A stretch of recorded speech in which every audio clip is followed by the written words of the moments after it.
አንቺስ ይሄ መልካ ስል ተብሎ ጧት ኤቭሪዴይ ሲጮህ ሄደሽ አሜን ምትዩ ነጠላ ለብሰሽ ምን ሆነሽ ነው? ምን ነው?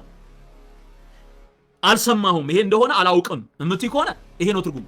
ቀብኒ በተአምርኪ ወአድህንኒ እምማቴ በከመ አድሃኖ ወልድኪ ለዮናስ ወልደ አማቴ መዋዕለ ዕረፍት አንቲ ማርያም ጴንጠቆስቴ። እቺን በደንብ ያዙልኝ በደንብ። እምኃይለ ድካም ያጸን መዋቴ ህብስተ ስብሐትኪ ወፍቅርኪ ስቴ።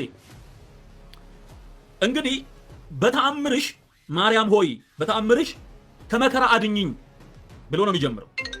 ከመከራ አድኝኝ በምንሽ? በተአምርሽ ከመከራ አድኝኝ።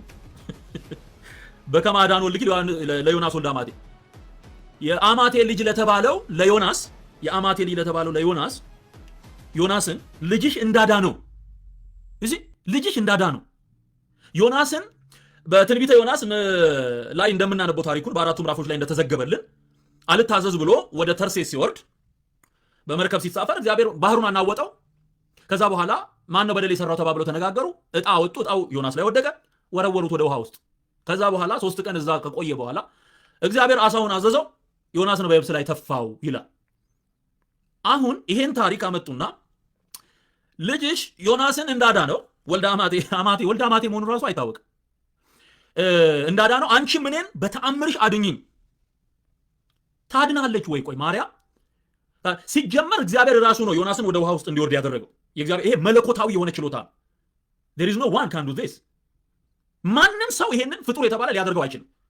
አሳውን አዞት አሳው አፉን ከፍቶ ሲወረወር ቀጥታ ዴሊቨሪን ያደረገው ወደ አሳው ሆድ ውስጥ። ይሄ የማስራ ነው፣ የመለኮት ስራ ነው። ማርያም እንደዚህ ልታደርግ አትችልም። ይሄ መለኮት የሚሰራው ኦኬ ዲቫይን ኦቶሪቲ ነው። ይሄ ማንም ይሄንን አያደርግም። ማንም አያደርግም። የእግዚአብሔር የብቻው የሆኑ የማይነኩ ነገሮች አሉ። ነብዩን ሲመርጠው ጀምሮ አልታዘዝ ሲለው ደግሞ ወደ አሳ ውስጥ ሲያስገባው ወደ አሳ ሆድ ውስጥ ሲያስገባው ከዛ ደግሞ አውጥቶ ሲተፋው ሂድና ተናገር ሲለውና ያለ ይሄ ዲቫይን የመለኮት ጉዳይ ነው። ይሄ የመለኮት ነው። ማርያም ይሄንን ልታደርግ አትችልም። በምድር ነበረች አይደለ? ማርያም ኢየሱስ በነበረ ጊዜ ከሷ በተወለደ ጊዜ 33 ዓመት ሲኖር እኮ ማርያም በምድር ላይ አለች።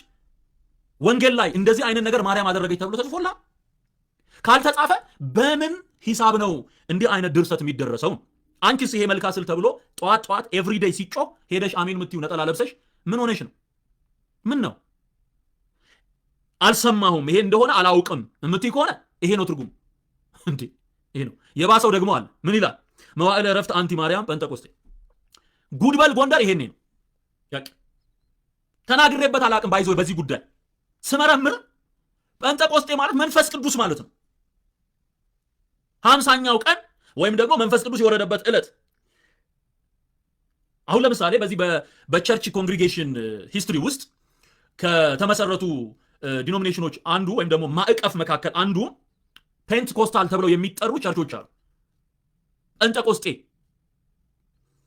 ይሄ መንፈስ ቅዱስ የወረደበት ቀን የመንፈስ ቅዱስ መጠሪያ ሆኗል። ኦኬ ማርያምን በመንፈስ ቅዱስ ቦታ ላይ ተክቶ ዕረፍት አንቺ ነሽ። ልክ መንፈስ ቅዱስን እንደምንለው እሱ ሲመጣ ቤተክርስቲያን ትወልዳለች። እሱ ሲመጣ ቤተክርስቲያን ቅርጽ ይዛለች። መንፈስ ቅዱስ ከመጣ በኋላ ነው አገልግሎት የሰመረው። ፈሪዎቹ ደፋሮች የሆኑት በአንድ ጊዜ 3000 ነፍሳት እየዳኑ በአንድ ጊዜ 4000 ነፍሳት እየዳኑ ቤተክርስቲያን መብዛት ማድረግ የጀመረችው ከመንፈስ ቅዱስ መምጣት በኋላ ዕረፍት ነው። መንፈስ ቅዱስ የመንፈስ ቅዱስን ስብዕና ወይም ደግሞ ማንነት ኮምፕሊትሊ ለማርያም ሰጥተው አንቺ ነሽ ዕረፍታችን፣ ጴንጤቆስጤያችን አንቺ ነሽ። ምን ይባላል ይሄ? እሺ ይሄ እኮ ኤቭሪዴይ የሚባል እኮ ነገር ነው እየነገርኳችሁ ያለሁት። ጌታ ምስክሬ ነው። ኤቭሪዴይ ኦርቶዶክስ ቤት ከተከፈተ በኋላ ኪዳን የሚባል ጸሎት አለ። እዛ ኪዳን ላይ እኔ አንዳንድ ጊዜ ስለሚቀፈኝ በፊት ራሱ ይሄ ስለሚቀፈኝ አልፈዋለሁ ማለት ነው። አሉ የሆኑ ሰውዬ የሚመጡ በሌሊት የሚመጡ ሰውዬ አሉ እና እንዴ መልካ ስዕል አይባልም እንዴ ዛሬ ምናምን ይላሉ ማለት ጊዜ የለም እላቸውና አልፋለሁ። ይከሱኛል። ሄደው ክስ በቃ እየጊዜው ክስ ነው። እኔ ባይዘው ያልተከሰስኩት አይነት ክስ የለም። እዛ ኦርቶዶክስ በማገለግል ጊዜ ያልተከሰስኩት አይነት በቃ ድሮውንም እኔ አይገባኝም እንጂ ጌታ ይፈልገኝ ነበረ። ዩሲ ምልክቶች አሉ። እንዳልቆይ ነው እግዚአብሔር ከዛ ቦታ እንዳልቆይ ነው ይፈልገኝ ነበር ቶሎ እንደወጣ